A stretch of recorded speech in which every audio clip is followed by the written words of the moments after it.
रामलीला में जातिवाद का जहर। अधिवक्ता अशोक अश्क समेत कई सदस्यों को अपमानित कर बाहर किए जाने का लगा गंभीर आरोप।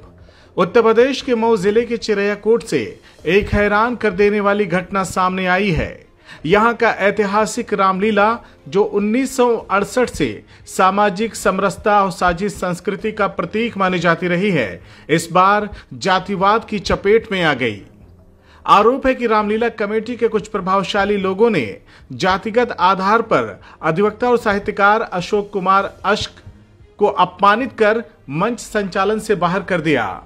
अशोक कुमार, जो civil court central bar association के पूर्व वरिष्ठ उपाध्यक्ष रह चुके हैं और लंबे समय से साहित्यिक गतिविधियों से जुड़े हैं, पिछले 12 सालों से रामलीला के संचालन और निर्देशन का जिम्मा निभा रहे थे। लेकिन इस वर्ष रिहर्सल के दौरान विवाद शुरू हो गया। आरोप है कि कमेटी के कार्यवाहक अध्यक्ष रामजी पांडे और जसवंत पांडे ने उन्हें अपमानजनक शब्द कहकर हटाने की कोशिश की।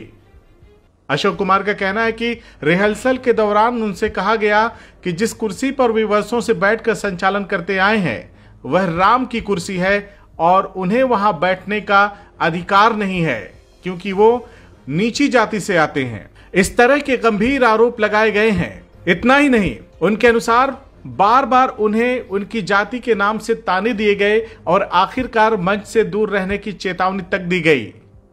अशोक कुमार भावुक होकर कहते हैं कि मैंने 12 साल तक अपनी डायरी से रामलीला का संचालन कराया, लेकिन आज मुझे सिर्फ इसलिए हटाया गया क्योंकि मैं दलित समाज से आता हूं। वो कहते हैं कि आरोपी मेरी डायरी मांग रहे थे जिससे मैं रामलीला करवाता था। जब दलित समाज का व्यक्ति मंच पर नहीं जा सकता तो दलित समाज के व्यक्ति की लिखी स्क्रिप्ट क्यों जाएगी?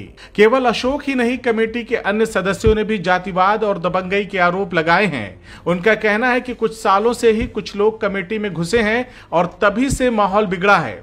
कमेटी के रजिस्टर्ड अध्यक्ष का भी आरोप है कि उन्हें कोयरी जाति का कहकर अध्यक्ष पद छोड़ने का दबाव बनाया जा रहा है। इस पूरे विवाद ने दशकों पुरानी परंपरा पर सवाल खड़े कर दिए हैं। लोग पूछ रहे हैं कि जब एक अधिवक्ता और साहित्यकार को जातिगत अपमान का सामना करना पड़ सकता है तो आम इंसान की क्या ही हालत होती होगी। चिरैयाकोट की रामलीला, जो अब तक भाईचारे और समानता का प्रतीक मानी जाती थी, अब जातिवाद की सियासत और मनुवादी सोच की भेंट चढ़ती दिख रही है। अब बड़ा सवाल यह है कि क्या प्रशासन इस मामले में हस्तक्षेप कर सामाजिक सौहार्द को बचा पाएगा या फिर यह ऐतिहासिक रामलीला जातिगत विभाजन का शिकार बनकर रह जाएगी। अशोक कुमार उर्फ अश्क चिरैयाकोटी, ये विवाद क्या जड़ शुरू है कि मैं कमेटी के 2-3 लोग ऐसे हैं जिसमें जसवंत पांडे हैं, जसवंत उपाध्याय हैं और कार्यवाहक अध्यक्ष रामजी पांडे हैं। इन लोगों के अनैतिक कार्यों का मैं विरोध करता रहता हूं और उसी विरोध करने के कारण ये लोग मुझे चमार जात होने के कारण ये लोग तमाम मानसिक रूप से मुझको प्रताड़ित करते रहे।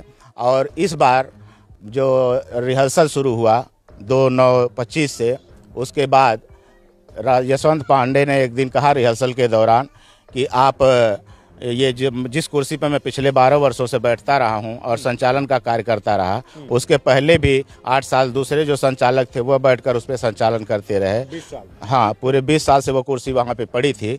जसवंत पांडे ने पूरे मेकअप रूम में सभी कलाकारों के सामने कहा कि ये कुर्सी राम की है, इस पर आप क्यों बैठे हैं, इस पर आपको बैठना नहीं चाहिए। मैंने कहा कि मैं पिछले 12 वर्षों से इसी कुर्सी पर बैठ कर रहा हूँ। अभी 2 दिन पहले एक मीटिंग हुई थी, मैं नहीं था, तो मेरे सहयोगी पूर्व संचालक मनोज कुमार भी उसी कुर्सी पे बैठे थे, तब ये कुर्सी राम की नहीं थी।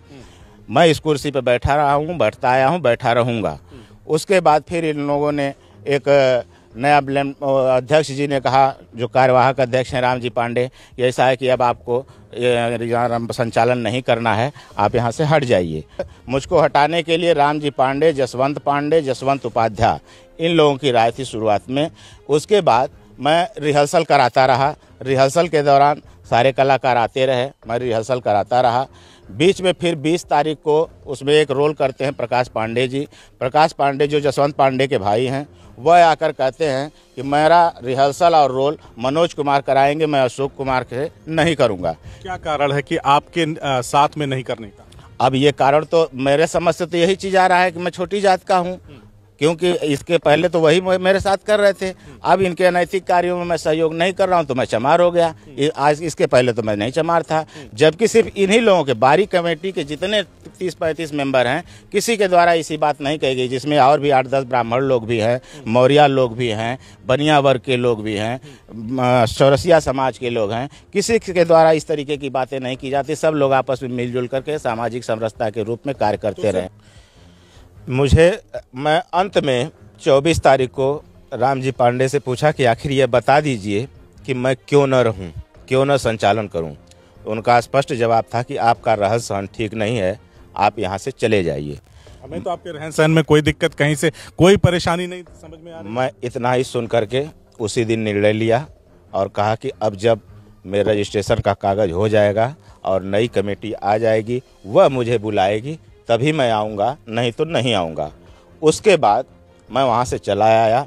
उसके बाद ये लोग तमाम ब्राह्मण सभा लखनऊ के कौन आते हैं, कोई परशुराम सेना से, तमाम इन लोगों को लेकर के ये तीनों चारों लोग दबाव बनाते हैं कि एक जो 2012 में मैं अपनी डायरी लिखा था, जो राधे श्याम रामायण, रामचरितमानस और कलाकारों से पूछ करके संवाद इकट्ठा करके जो मैं बनाया था, उसको ये लोग तमाम प्रशासन के ऊपर भी दबाव बना करके मुझसे लेना चाहे।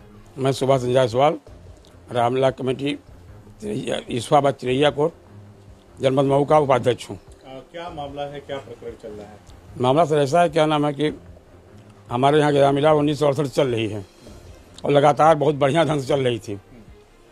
इधर 2-3 साल से कुछ लोग ऐसे आ गए हैं जो क्या नाम है उसमें व्यवधान उत्पन्न कर रहे हैं बार बार, और वह जातिगत प्रयास कर रहे हैं बांटने का हिंदुओं को, जिसमें जसवंत पांडे, जसवंत उपाध्याय, रामजी पांडे, ये तीनों लोग और विजय उपाध्याय, ये सभी लोग एकजुट होकर के हमारे संचालक अशोक कुमार जो 2012 से संचालन कर रहे हैं, उनको हटा दिए हैं। और उनका अपराध केवल इतना है कि चमार जात के घर जन्म लिए हैं और उनका कोई अपराध नहीं है। लेकिन वो लोग यही कह रहे हैं कि चमार है, स्टेज पर नहीं चढ़ेगा, रामलीला नहीं करेगा। इसको जाके थाने भी दबाव बनाए दरोगा जी पर और कहे कि क्या नाम है, मैं किसी भी कीमत पर इनको स्टेज पर चढ़ने नहीं दूंगा। उसमें हमारे अध्यक्ष महोदय प्रेम जी मौर्य और पूर्व संचालक क्या नाम है मनोज कुमार जी साथ थे। उसमें इन्होंने एसओ से कहा कि हम किसी भी कीमत पर इनको स्टेज पर चढ़ने नहीं देंगे। अभी आप क्या चाहते हैं? हम चाहते हैं सर, क्या नाम है, शासन प्रशासन इस प्रकरण का निष्पक्ष जांच करा के दोषियों पर कार्रवाई करे। ताकि हमारी सभी खबरों के नोटिफिकेशंस आप तक पहुंचते रहें,